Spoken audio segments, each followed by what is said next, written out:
l'ordre du jour. Proposé, Mme la greffière. Appuyé, Mme la greffière. Le vote est-il demandé? C'est adopté. Alors, en 97, la Ville participe au programme de vente de barils de récupération d'eau de pluie et de compostage chez les différents IGA. Donc, il y aura 500 barils à vendre. Ils valent en fait 20 $.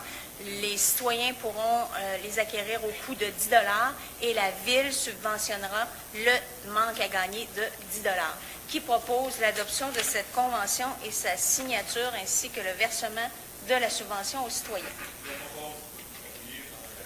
Le vote est-il demandé? En 99, c'est une convention avec les différents partenaires mentionnés à votre ordre du jour. Alors, le projet est mentionné également à votre ordre du jour. Ce projet, c'est pour permettre un suivi scientifique des infrastructures qui ont été construites sur la rue Saint-Maurice, mais avec une de nouvelles technologies, une nouvelle façon de faire verte. Donc, par cette convention avec ses partenaires, il pourra y avoir, bien sûr, des rapports et des constatations à faire suite à tout cela. Donc, qui propose la signature de cette convention au point 99? Je propose. Et je l'appuie, Mme la greffière. Alors, le vote est-il demandé? C'est adopté. alors, en affaires nouvelles, vous ne les avez pas sur votre ordre du jour.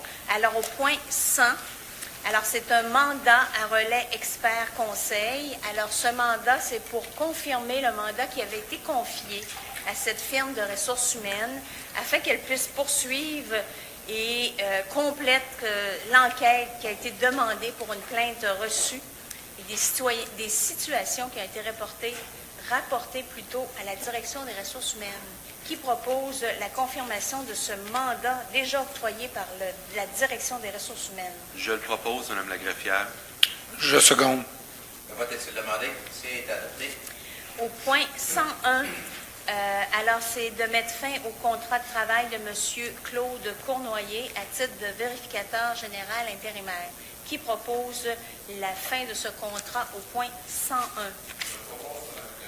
Appuyé, Mme la greffière. Le vote est-il demandé?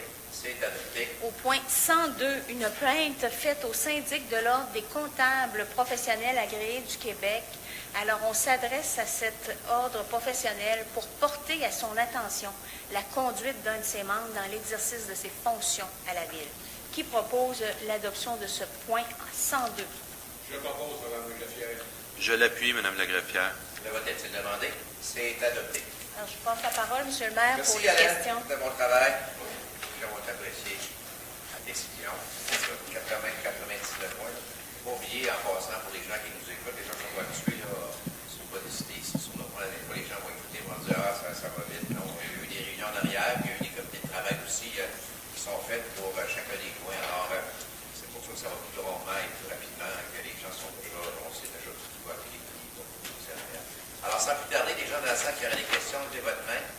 Mentionnez votre nom, oui. Il faut aller au micro. Monsieur? François Champoux? Il faut qu'il aille au micro. Ah, quel au micro? Il faut aller au micro. OK. À cause de la télévision. C'est plus sur les questions. OK. Allez-y, madame. Oui, bonsoir tout le monde. J'ai deux questions pour vous. Premièrement, je sais avec votre nouveau règlement sur le schéma d'aménagement et de développement révisé, 2016, chapitre 170, l'article 172 qui dit que aucune construction de multilogement sur la 138 sera permise. On sait très bien sur la rue Notre-Dame-Ouest, on a le complexe, les logements, multilogements de M. Mouradia. Alors, je sais très bien qu'il faut que vous mettiez à jour tous les sous-loi ou sous-règlement pour expédier, pour essayer d'arrêter ces constructions-là sur le bord, sur le long de la route 138. Ma question est, est-ce que c'est possible d'expédier beaucoup plus vite ça afin de soumettre à M. Mouradia un avis de motion pour justement geler ces constructions-là qui bloquent la vue de la rue Notre-Dame, parce qu'on sait très bien la rue Notre-Dame durant les saisons, les belles saisons, il y a beaucoup de cyclistes qui vont, et puis c'est tellement beau. Alors, pourquoi bloquer ça avec de grands immeubles à multiples logements? Est-ce que c'est possible? Ça, c'est ma première question. Ben, écoutez, vous savez que le schéma d'aménagement est rentré en vigueur en avril 2017. Exact. On s'est donné une période d'environ 2 ans, soit jusqu'à la fenêtre de 2020, pour refaire l'ensemble des règlements qui découlent du schéma d'aménagement. Donc, on parle ici du règlement de zonage en rapport à votre question. D'ailleurs, Est-ce qu'on peut prioriser on a une équipe à la planification qui travaille à temps plein là-dessus, Mme Morin. OK, merci. Ouais. Ma deuxième question, c'est le point 58 aujourd'hui dans votre ordre du jour, à propos justement de la compagnie que vous avez engagée pour insecticides. Oui. Moi, je ne comprends pas, toujours dans votre règlement sur le schéma d'aménagement, vous priorisez beaucoup l'écologie, la protection des milieux humides, tourbières, etc. Puis là, vous êtes, si je me souviens bien, peut-être que je me trompe, l'année dernière, c'était un contrat, je crois, d'1 million de dollars. Oui. Puis maintenant, vous avez monté ça à 3 millions. Non, c'est pour 3 ans, 3 madame. ans. Ah, 3 ans. 3 ans. OK. Même à ça. OK, c'est bon. Même à ça, je me demande que moi, je suis demeure dans Pointe-du-Lac. Alors, face à l'île Saint-Eugène, c'est bien beau, le fleuve. Pourquoi, à ce moment-là, on a des milieux humides? Pourquoi envoyer cette compagnie-là étendre son pesticide pour tuer les insectes piqueurs? Il y a tellement d'oiseaux, là, je m'excuse, je suis sur le bord de l'eau. On ne se fait pas piquer, puis si on a un moustique le soir, on est chanceux.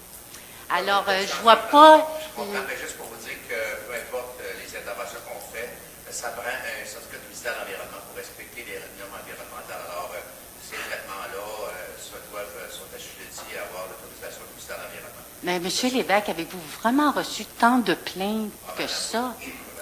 Parce que pour une piqûre... Les villes, parce que vous n'êtes pas touché, mais dans votre secteur, sur le bord de l'eau, pour les gens. Mais je peux vous dire, ce traitement-là existe depuis...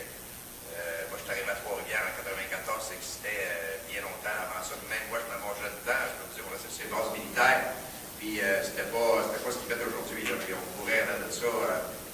c'était notre faute de trouver en arrière du tracteur qui envoyait cette fumée-là, qui n'est pas le produit qu'on utilise aujourd'hui. C'était pas les mêmes normes environnementales. Et je suis dans les 60 ans, je suis encore à moi, je peux vous dire, j'étais bien content de l'avoir dans ce temps-là parce qu'on n'allait pas dehors, on se faisait manger. Mais c'est un traitement qui est autorisé par le ministère de l'Environnement.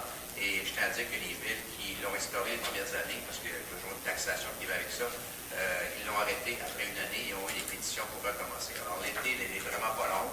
Et c'est sûr qu'il y a certains des gens qui sont dans des zones plus boisées, comme on pourrait dire, vivent des inconvénients incroyables. Mais M. Lévesque... environnemental, je ne vous cacherai pas que les gens qui sont là mettent d'autres produits qui sont plus nocifs. Mais dans les aires protégées, êtes-vous vraiment vu? Ça prend un certain ministère de l'Environnement. Et tout ça est légiféré par le ministère de l'Environnement. OK, merci. On a notre préoccupation, mais ça suit les règles de l'art au niveau de l'environnement. Merci. Merci, madame.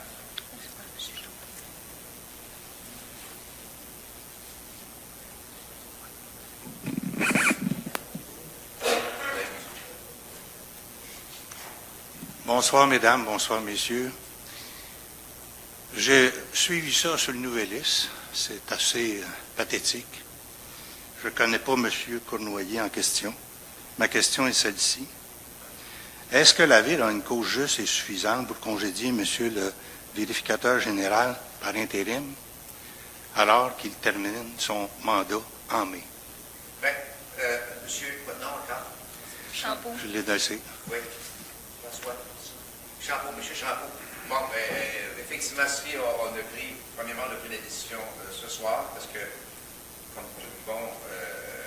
bon gestionnaire de personnel, on a donné la chance de part et d'autre à faire part des commentaires sur la situation.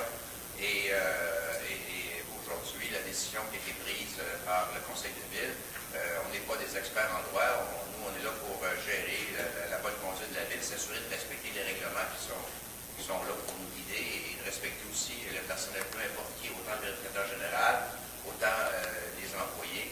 Et tout ça origine d'une plainte d'harcèlement psychologique. On n'est pas là pour dire si la plainte elle est fondée ou non. Il y a une plainte, on doit la traiter. Et les reproches qu'on fait, la décision qui a été prise, c'est par rapport à la suite des choses, mais soyez assurés qu'on n'est pas des experts en droit. On a des gens qui sont dans le domaine, on a des gens qui nous conseillent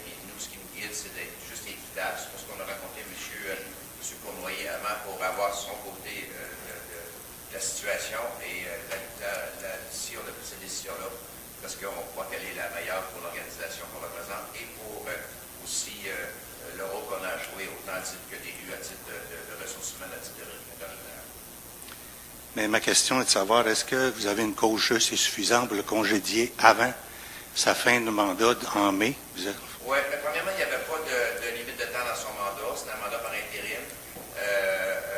C'est quelqu'un qui était à l'extérieur au niveau de la ville de Sherbrooke, qui était là pendant 7 ans. Le mandat de directeur général, c'est pendant 7 ans. Mais comme on dit là-dedans, c'est un dossier de relations humaines. Alors, c'est sûr et certain qu'à date, on n'a pas fait de commentaires sur la place publique sur le sujet. Je pense tout à fait normal qu'on garde ça à l'interne. Si c'est pas ma question. Personne ne veut n'en faire pas publiquement, il peut n'en faire pas publiquement, mais nous, pour le respect des individus et pour le respect du dossier, on garde ça à l'interne. Si jamais il y a toujours possibilité d'avoir une poursuite, on ne se le cachera pas. Tout le monde a le droit de défendre ses droits, mais notre décision est basée sur des faits, sur des recommandations, sur des agissements, sur des codes, sur des règlements au niveau de la gestion du personnel. Alors, on agit de cette façon-là en fonction des faits qui nous ont été donnés puis des recommandations qui nous ont été données, mais n'empêche que, comme dans n'importe quoi, on vit dans une société démocratique, les gens ont